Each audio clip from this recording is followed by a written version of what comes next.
Hi, everyone. I'm Dr. Cindy, a chiropractic internist and nutritionist, and your host of the Positively Altered podcast.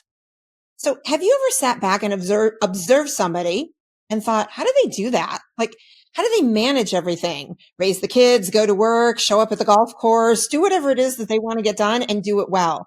I know I've even had moments like that where I think, oh my gosh, I am doing it, but how do I keep doing it? Well, if you've ever had those thoughts or you're curious about how we get it done, you're not going to want to miss this episode. So grab something to drink, a comfy place to sit, pull over on the side of the road, but hang tight for a couple minutes. We're going to listen to our sponsors who are very important to me, and we're going to be right back with today's guests.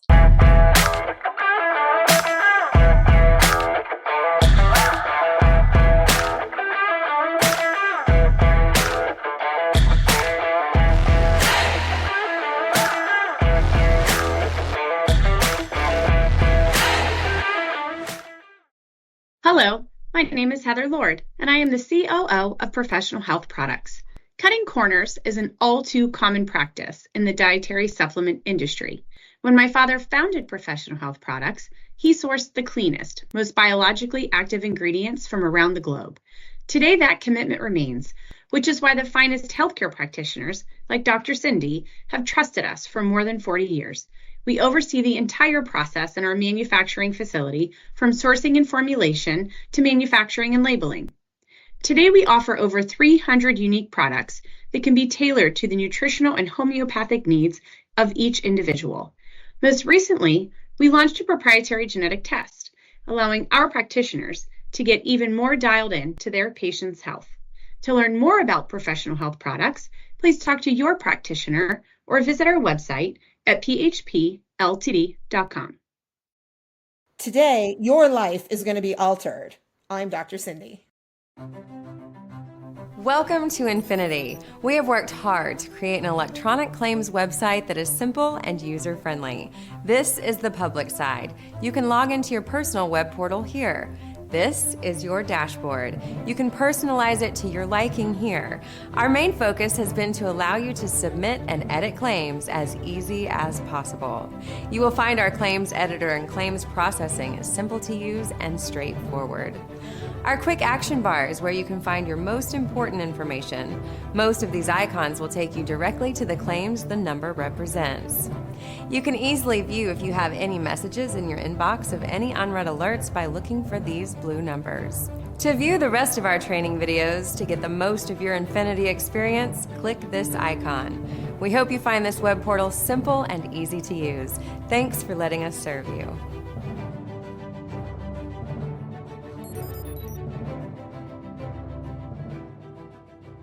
I'm Dr. Cindy. Who wouldn't want to join me for the Positively Altered podcast? Welcome back to the Positively Altered podcast. I am your host, Dr. Cindy, and I am super excited to have two amazing women with me today, Dr. Tara Chalakani and Gina Sim. Welcome to the podcast.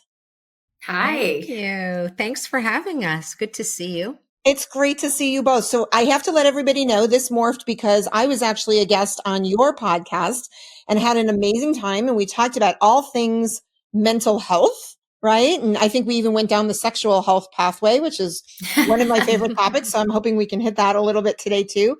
But I had such a great time that I was super excited to have both of you on the podcast. You're doing amazing work in this space, and I want to share with all of our listeners. So let's dive in. You ready? Ready. How do you do it all? All right. 2 minutes. I want an answer. How do you do it? How do you get it done? I'm going to let Tara go first on this because she does a lot. Well, I think you have to want it. That's the first thing. And you have to find what gives you passion and rings your bells, because it's really not about chasing a paycheck or anything of that nature. And that's something that Gina and I focus all the time on our Well Off podcast is, our guests like you have found their passion, and whether it's serving people or cooking or creating or whatever it is, first you have to find out what it is you're on this planet for. And then I think the rest fall into place. And if you want to do things, you'll find a way to make the space for them. So I know the first question that comes to my mind when you say that, and I'm thinking of handfuls of people that I know that say, but I don't know what my passion is. I don't know why I'm on this earth. So how do we navigate that from a mental health standpoint when we really don't know that answer?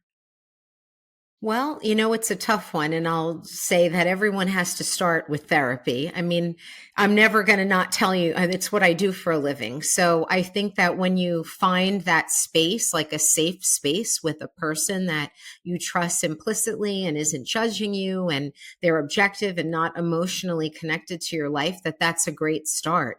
Just finding someone that's in your corner to kind of help you explore and figure out who you are and what makes you happy. Now, did you both start out in therapy that you wound up in this space? No. No. Yeah. A lot of us No. don't, right? We don't start there. We don't start there. Yeah, that's kind of a jump sometimes. People aren't comfortable with. I mean, I'm not professionally in the mental health space other than, doing that with Tara on the podcast, and I've learned so much from that. I am in therapy now, but it's only been for like the last 5 years. It's so interesting to me. When I grew up, we used to think that people needed a therapist if they were raised in like an abusive environment or by alcoholic parents. This was my generation, right? That's why you went to a therapist. And I know even for myself, I've learned over decades that there's, probably about 100 other great reasons to engage in therapy. And it's not because we're crazy, right? I want to talk about that word a little bit today, but because I'm probably crazy. And I think that's a good attribute in my space versus the way some people look at it. But I think it's really about learning tools, right, in life to manage some of the challenges. And I'd love to hear both of your opinions on, why you think therapy then is a great thing for people to consider when the mindset a lot of times is very negative. Mm-hmm.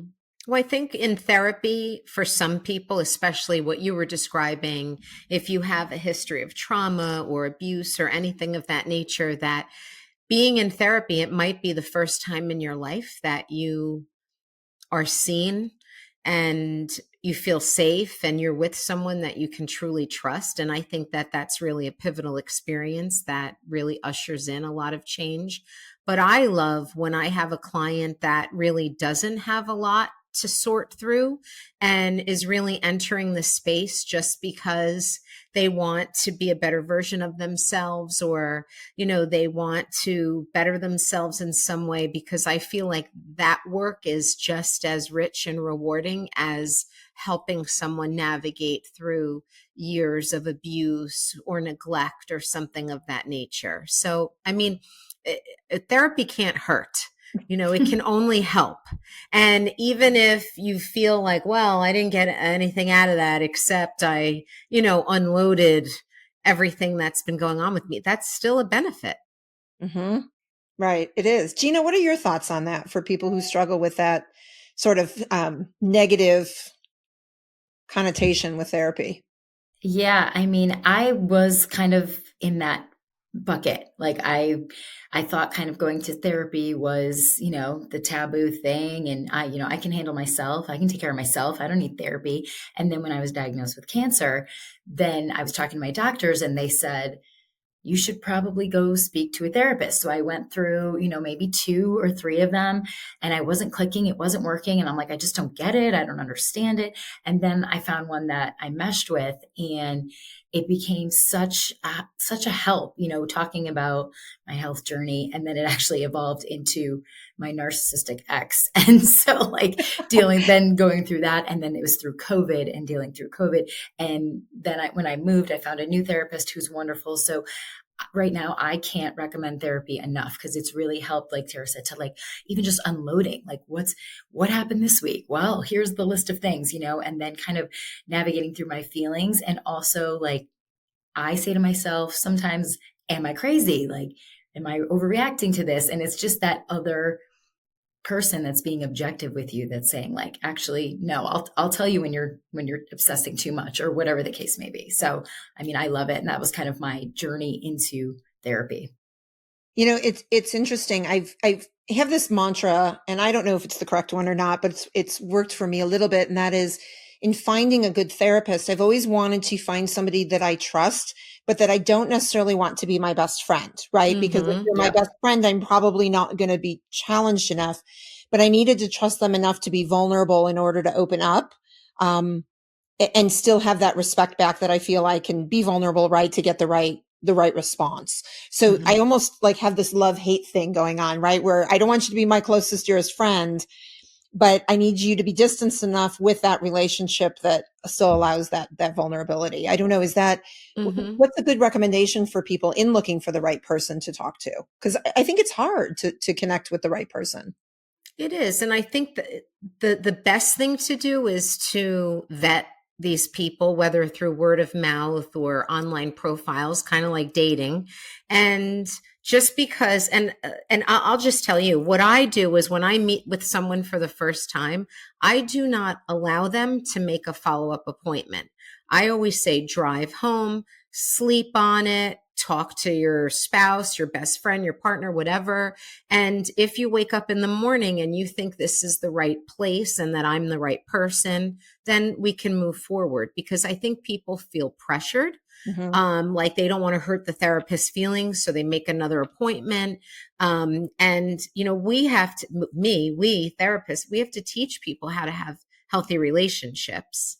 And I think there are therapists too that, oh, I saw you Wednesday at 5, so I'll put you in next week, Wednesday at 5. And I don't work that way, Okay. So, but I think you have to, like anything, try it on.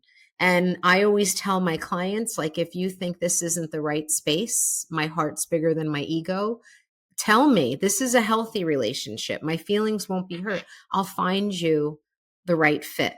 So I think the rule of thumb is it can't be like one and done. You really have to shop around and make sure it's the right person, because 84% of the change is in the relationship, not the person's credentials or the diplomas they have hanging on the wall. It's who they are and if you connect with them.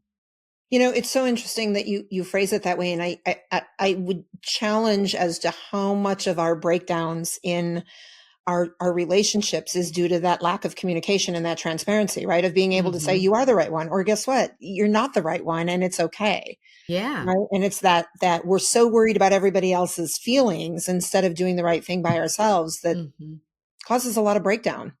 For sure. Yeah. I remember when I first went to my first therapist, it was a Memorial Sloan Kettering employee. So she was a therapist there. And I sit down with her, and it was like the day that my hair started falling out. And I'm sitting there with her, and she's like, so why are you here?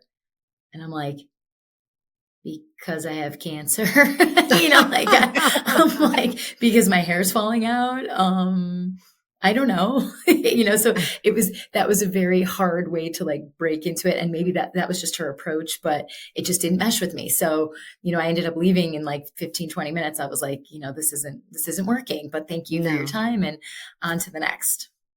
Yeah, it's really interesting. How much do you feel that was able to support you through your journey and your walk through cancer, Gina? Was it essential for you? Oh yeah, 100%. Yeah. I mean, probably like you. It's definitely, there was a lot of feelings that, even though they didn't understand exactly what I was going through, it was great to talk about some of the things that was happening that I didn't want to talk about with my significant other or my mom or my friends. I wanted to just kind of get an unbiased opinion. And, I was going through a lot of hormone changes as well because medication and all of that. So it was a lot to navigate, and it was during COVID. So it was a lot. Yeah, it is a lot. And for a lot of people going through any challenges, I think that there's the current challenges, but there's also the past traumas, right? And I think that's really important that we talk about here. And that is, it's the old joke from conception to the moment you sit on the couch. Where was the trauma that formulates the patterns that may or may not be healthy? And I'd love for you to speak a little bit just about how do we face those? How do we dive into this? Because sometimes we don't even know what the traumas are to sit on the couch, Gina, and go, here's why I'm here. Right. I know you're absolutely right. Yeah. Here. And Tara says some good things. She was on my podcast way back when, and she said that everybody has experienced trauma because they went through COVID. So even if you walk around and say, oh, nothing bad's ever happened to me, we can all say that now because we lived through something. I was just actually speaking to a colleague this morning about in my mental health space about how, the children are still deeply affected, and how the social distancing and being separate really impacted their development, and everyone's seeing it. Like I know I've heard a lot this year about incoming college freshmen showing up and 3 days later leaving, not being able to do it. We're just dealing with a totally different demographic of people, from children to adults. I mean, it really changed us all. It did. It's really Mhm. interesting. And just these roadblocks that we've built up over time. How do we overcome? You mentioned, offline, you mentioned a book called I Know This Much Is True by Wally Lamb. Tell me about that book and why it's so important for people to have Oh access my to that. God. It's my favorite book of all time. And I would love to meet Wally Lamb. But what it is it's a story of twins. One is clearly, and I say in quotes, normal, no overt mental health issues. The brother is schizophrenic, and it follows the family through generations. And it really focuses on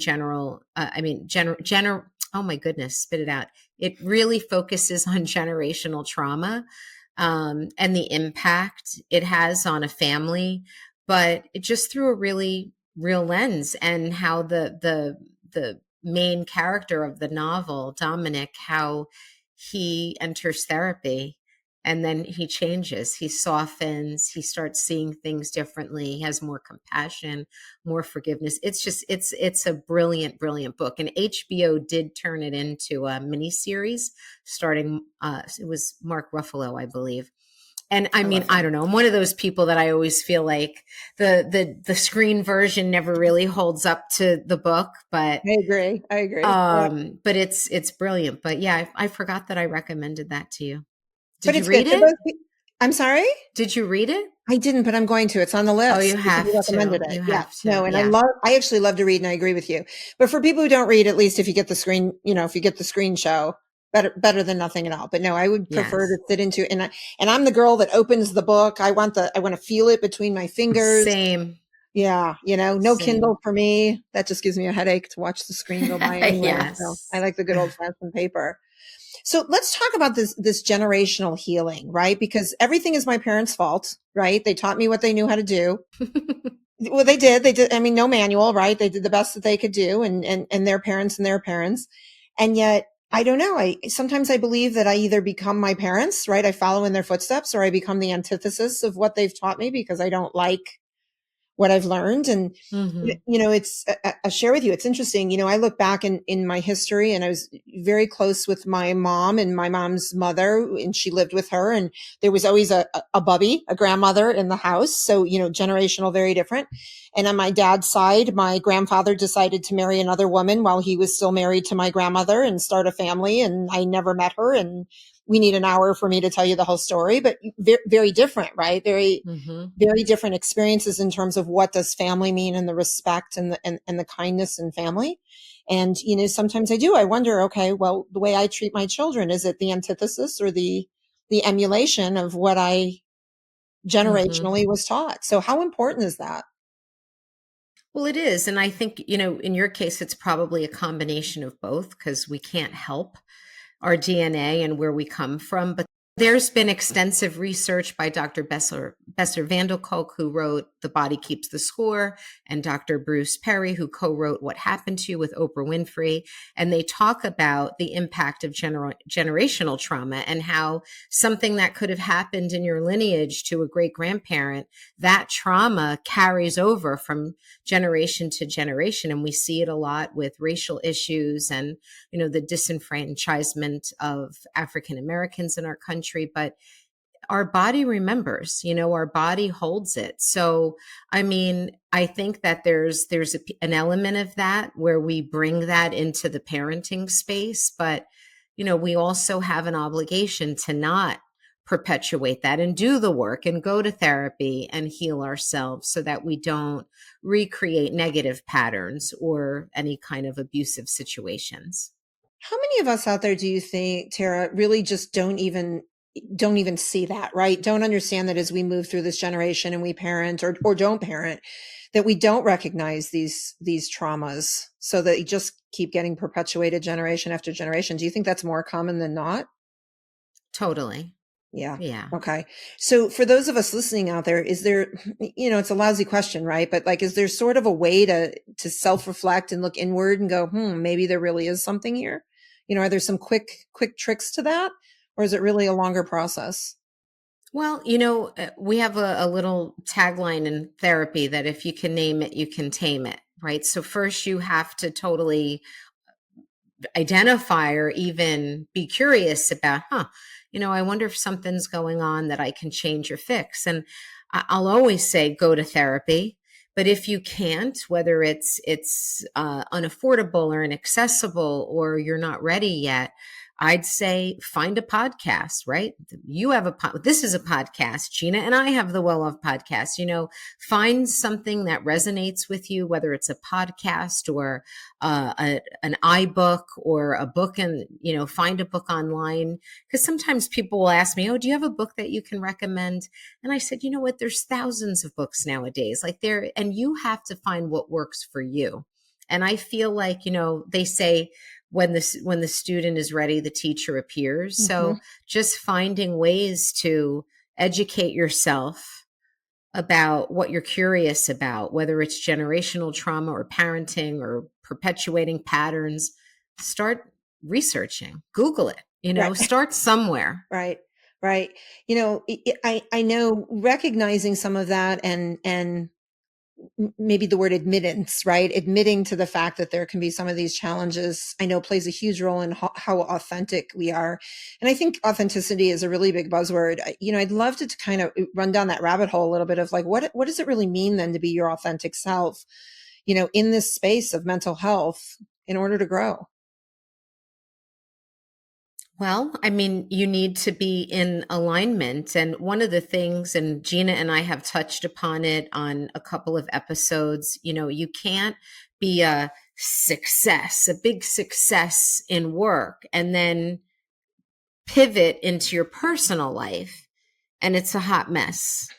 That it doesn't align. Like, authenticity means you have to be the same in all areas of your life. And, Gina and I both have careers.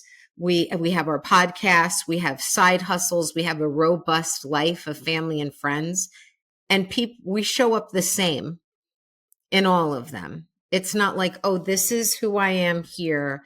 This is who I am here. And I find that a lot. Like, even I work with lots of clients who are extremely successful, but the boundaries and the assertiveness that they can assert in their professional life, they can't in a personal relationship. And that can't be.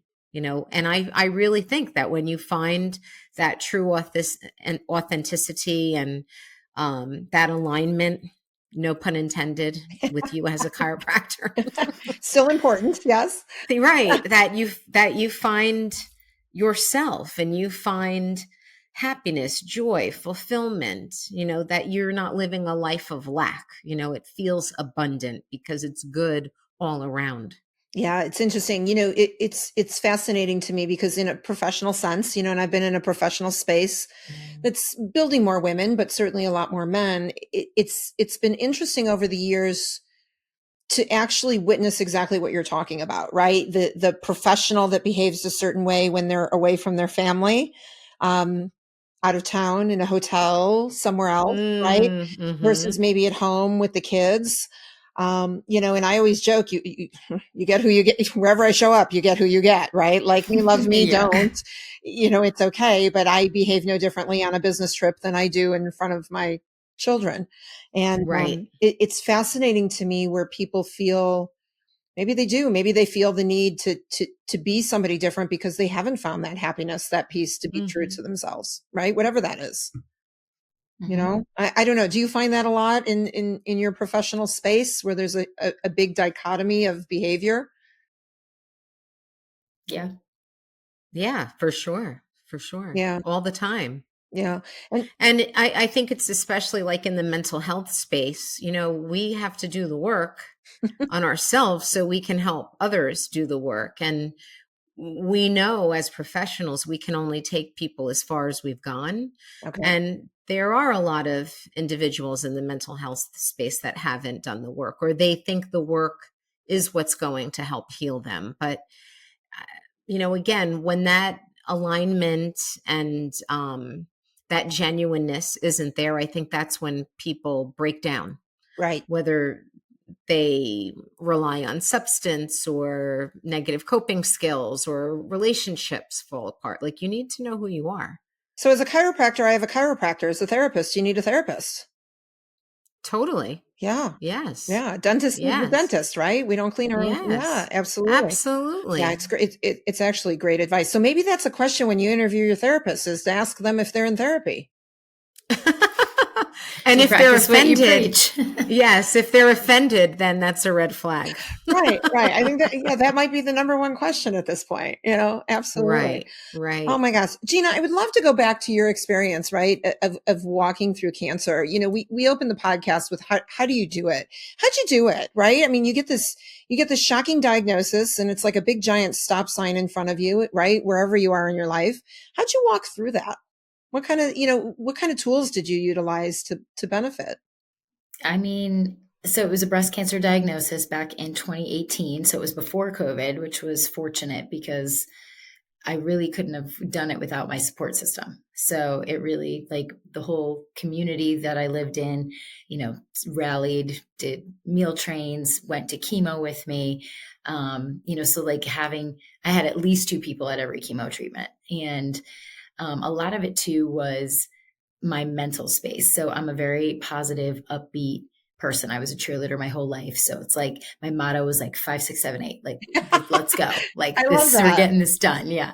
So it's just the motivator for everything. So, when it happened, I wasn't anticipating doing chemo. So I knew I was going to have the surgery, but, they said it didn't spread to your lymph nodes. So most likely you're not going to have to do chemo and radiation. I was like, perfect. And then I got the news that it did, and I was going to have to do it. And I was like, so shocked. And I think, advice I tell people now is, expect the best, but be prepared for the worst, because I was not prepared for that. I even I read some books. I skipped the chemo chapters. I'm like, I'm not going to need to know that. And then, so after the initial shock and awe of it, and being depressed for a day, because I give myself a day. Okay, you want to wallow, you want to feel sorry for yourself and do the whole why me. Great, you have 24 hours. And then you got to pull yourself out of it. And I didn't. And I changed my mindset.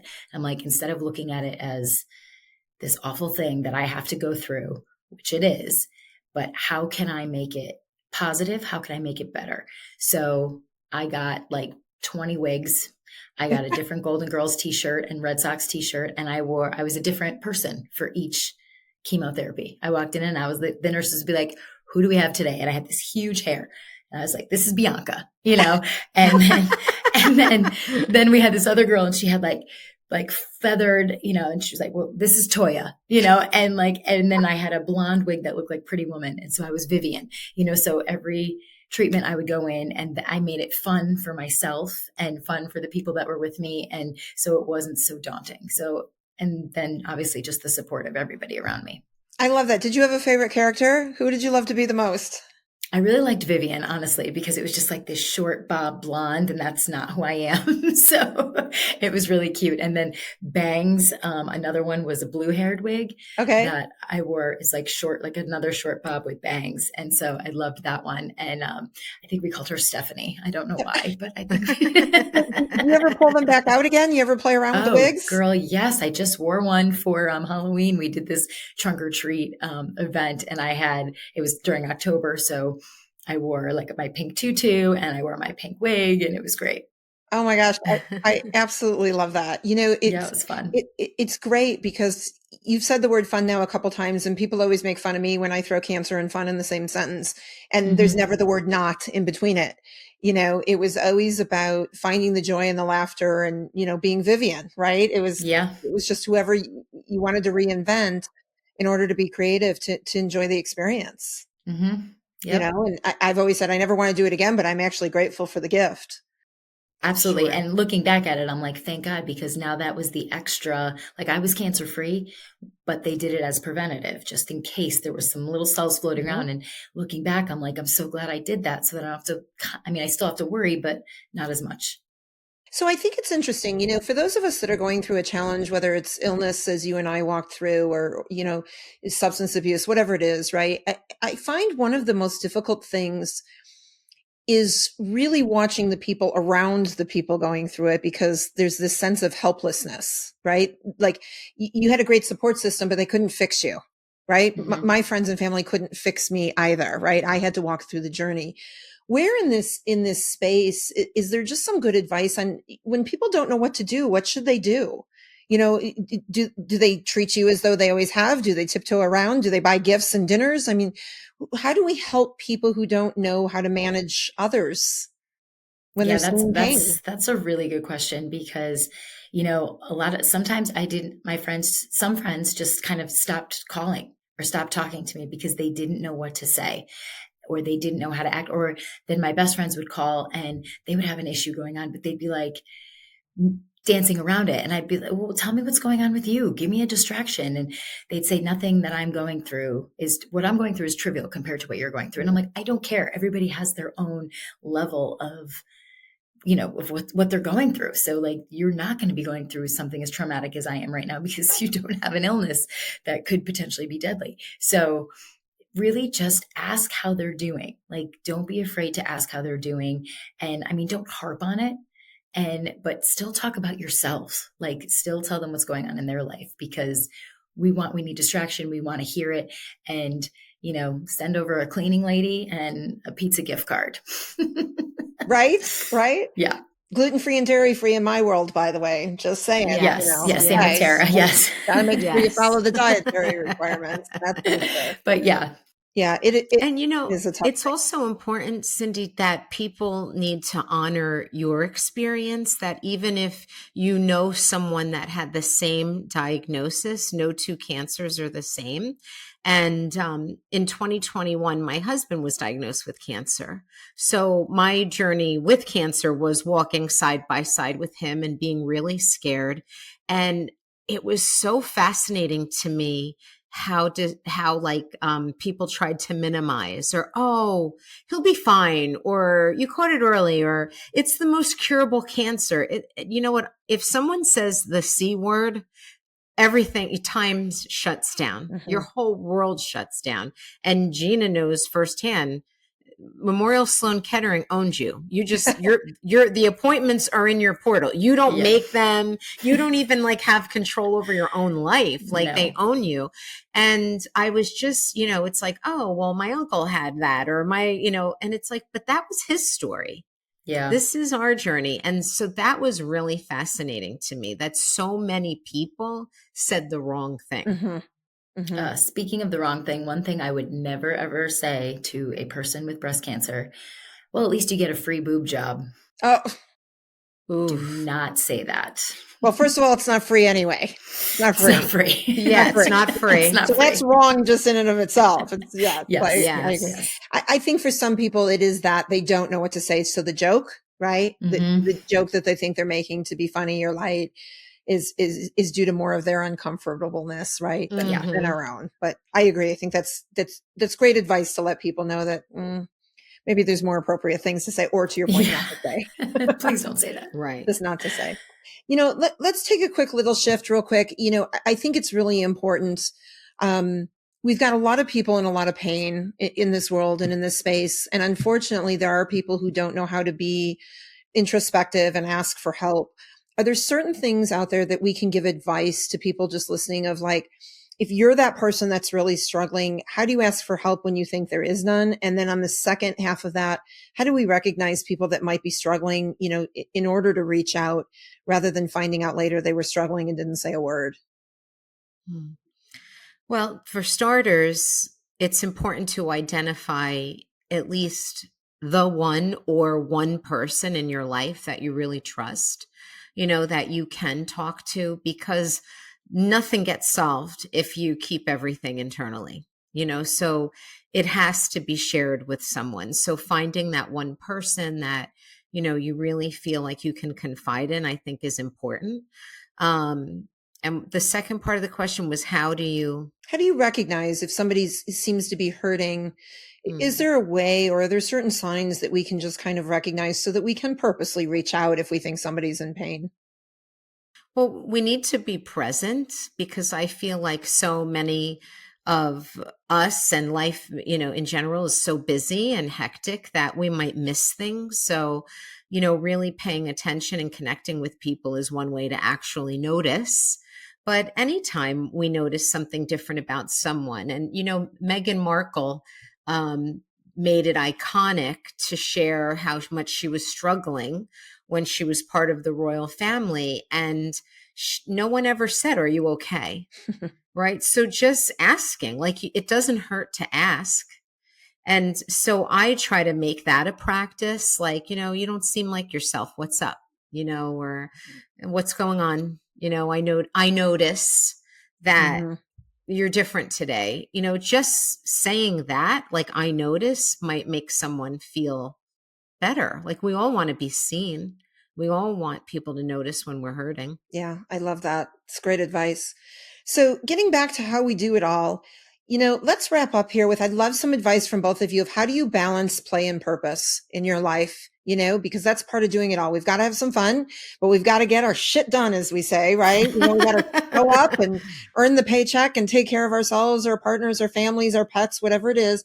How do you balance those two things, ladies?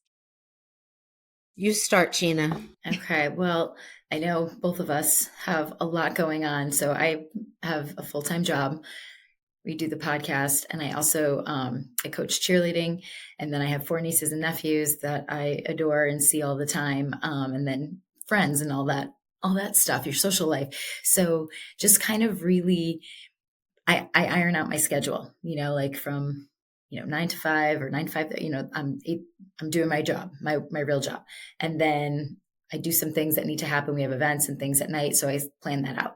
When I don't have my salary paying job, I coach cheerleading, so I have that scheduled out, in the evenings, and then I judge cheerleading on the weekends, sometimes competitions, and then have to a lot, Sundays are usually kind of family days. So just making sure that I'm, equally spending my time with who I need to spend it with. And then, Thursday, Friday night, go out with friends and things like that. So, but it's just really staying disciplined and really making sure, and I get up at 5 o'clock in the morning to go to the gym. So that's when I get my workouts in. So it's really like, it's a lot. So you have to really, but I think staying busy, Tara was like, if I had more time to do nothing, everything would go to shit. So it's just, I think staying busy, things, right? You just yeah. So just staying busy. I just love to not nonstop, but just making the time for everything is important to me. And you just have to be disciplined. I love that. Dr. Tara, how do you balance? So, I definitely live by the motto of working hard and playing hard. And I might work 14 days in a row, but then I'll go away and really disconnect and decompress. And there's always something on my calendar to look forward to, whether it's a concert, a show, a trip, that's all very important. But I think, really being intentional about my time and having good boundaries is part of it. I have a structured routine. I take good care of myself. I do all the things I tell people to do. I move every day. I hydrate. I have a spiritual practice. And like, my time is valuable, so I don't waste it. And I make sure that every moment counts. When I went back to school for my doctoral degree later in life, working full time, married with children. And at that time, the show This Is Us was like really hot. And people would say, I don't know how you do it. And I'm like, well, I'm not watching This Is Us. Like, when you're on your couch, eating Oreos at night, I'm cranking out papers and dissertations, So I think if you want something bad enough, you make the space in your life. And, just to punctuate this with something Gina and I was talking about, I mostly get asked by men, like about the podcast and how do you make time? And I say, well, I'm not spending any more time than you are on the golf course, so I don't leave my family on a Saturday for 8 hours to play golf. Like I am seeing clients. Gina and I are going back and forth about social media posts and guests and whatever, so it's just being really intentional, I think, with your time and having good boundaries about how you will and won't spend it. I love this. We all have the same 24 hours, right? Nobody gets more, nobody gets less. It's just how do you want to fill your 24 hours? And I think both of you offer just some great advice that way, to be intentional, to plan, and to spend the time wisely with the priorities that are important to you. I think it's absolutely great. Well, we're going to take a quick break and listen to our sponsors again. And then when we come back, I have some rapid fire questions for you. I just am curious as to what your answers are. We're going to have a little fun. Are you both up for that? Let's do it. Yes. All right, sit tight. And then at the end, I'm going to have you share how everybody gets in touch with you, follows you, sees what's important to you. We're going to do that at the end. So everybody sit tight. We're going to be right back in a couple minutes. This is your weekly dose of Dr. Cindy, the Positively Altered podcast.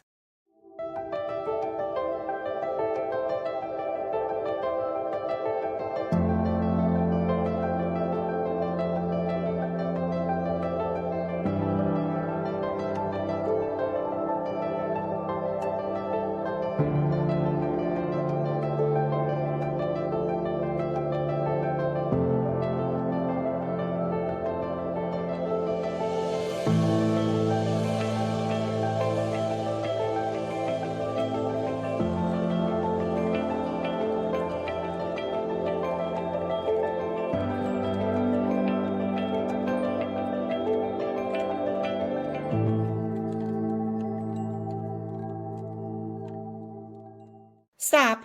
Hit that follow button now and spread the love with Positively Altered.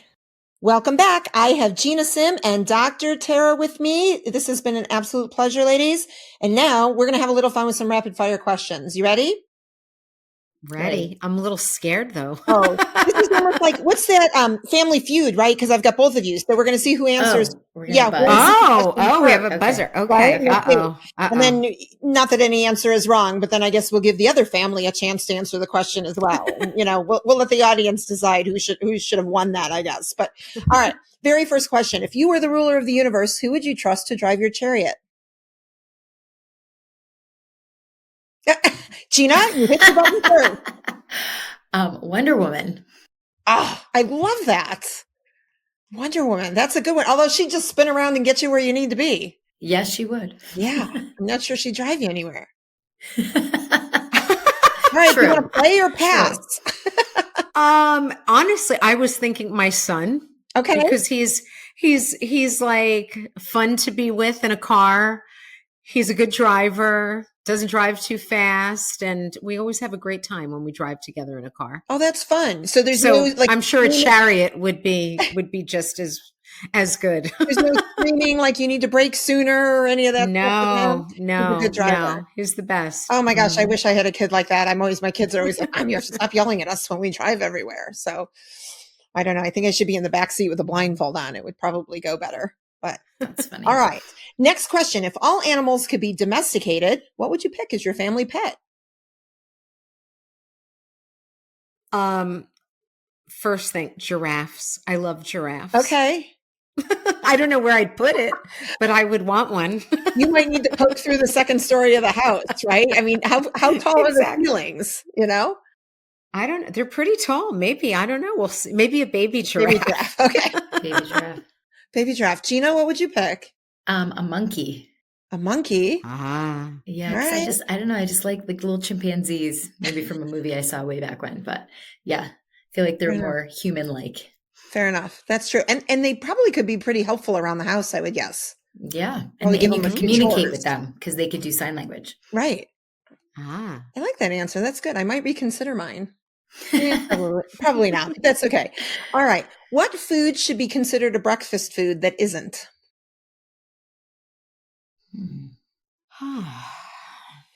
This is weird for me because when I eat breakfast, I usually eat leftover dinner. Oh. I was going to say tacos. Tacos should be breakfast food? Mm-hmm. Yeah. I never understood why we had breakfast food. Like, why can't food just be food and you eat whatever you feel like eating? It's a good Well, point. in other countries, that's not how it goes. There is no such thing as breakfast food. Right. I think I blame the cereal companies. Like it had to start there, don't you think? Like the creator of Frosted Flakes is like, this is only for breakfast. Well, I'm a rebel. I eat dinner for breakfast, so it's okay. It had to be marketing. There's no doubt about it. All right. If you could change the color of the sky, what color would you make it? Purple. That's my answer too. That's my favorite color. Oh, that's my answer too. You guys, we can all live on the same planet together. Yeah. When we do that. That's my answer. All right. And second to last question, what is your favorite body part and why?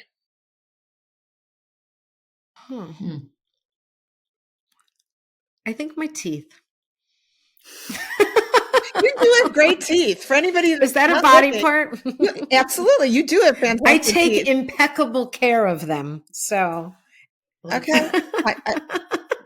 I would. And your smile is everything, right? The shortest distance between you and another person is a smile. Excellent. I love that. Gina, what about you? I think I would say my eyes. Okay. And why? I don't know. I just feel like they're nice. They are nice. They're the window to your soul. There you go. Yes, so what she super said. Important. So big smile and beautiful eyes. It's perfect. And lastly, what was your favorite thing about doing the podcast today? Well, seeing you, of course. Yes. Again, which is lovely. But I am always down for discussion about mental health because I am on a crusade to leave this planet destigmatized, where we can talk about it the way we talk about getting our hair done. And there's no shame and, no apprehension. So I thank you for that. Oh my gosh. It is my pleasure. And thank you. I feel the same way about sex. I want to destigmatize sex and sexual health. So we can do this mission together. Absolutely. Ditto, because most of the time people are in therapy, all roads lead to sex anyway. So we're going to hit both for sure. Gina, what about for you? What was your favorite thing? I think just, sharing some advice about, going through a cancer diagnosis and to people that are experience a loved one going through it. So it's really important to know both sides. And thank you for your vulnerability for that. I know it is important, right? Because we're all going to be faced with challenges. And the more we realize we're not alone on that journey, and there are things that we can learn from other people to help us get through it, I think very important. So thank you both. So share with everybody out there, how can we find you, follow you, the podcast, your organizations, what's important to you? Give me the whole scoop for everybody to check you out. Gina. I was going to say, so Tara and I are the co-hosts of the Well Off podcast, which is health, wealth, and living top shelf. So living your best life. We talk mental and physical health and how to be successful, in business and just, in general in your life. You can find us at the Well Off podcast on Instagram, LinkedIn, TikTok, Facebook, welloffpodcast.com. And then you can find my Instagram, Gina Sim. I think it's Gina Sim 14 maybe at Instagram. But again, if anybody has a breast cancer diagnosis or knows somebody and needs some advice or someone to talk to who's been through it, please reach out. Mm-hmm. And I'm also at the Well Off podcast or at the Dr. Tara. And my behavioral health company is at Preferred Behavioral. So we're here to help. Reach out, DM, we answer. Love that. Well, ladies, thank you so much for being here. It's been an absolute pleasure. For those of you that are interested in learning more about me, please check me out at drcindyspeaks.com or shoot us an email at hello@drcindyspeaks. And please check out the book, Positively Altered, Finding Happiness at the Bottom of a Chemo Bag, which is my memoir about my walk through Hodgkin's lymphoma and my mental health challenges that I experienced through that and many other aspects of my life that you'll learn about. My favorite thing about the podcast today was not only spending time with both of you, but really opening up that conversation of authenticity, transparency, vulnerability, all those things that scare a lot of us out there, to let everybody know it's okay. And the more we do it, the better we're going to learn and grow and get through it together. So I hope all of you out there today, as a result of our conversation, were left positively altered.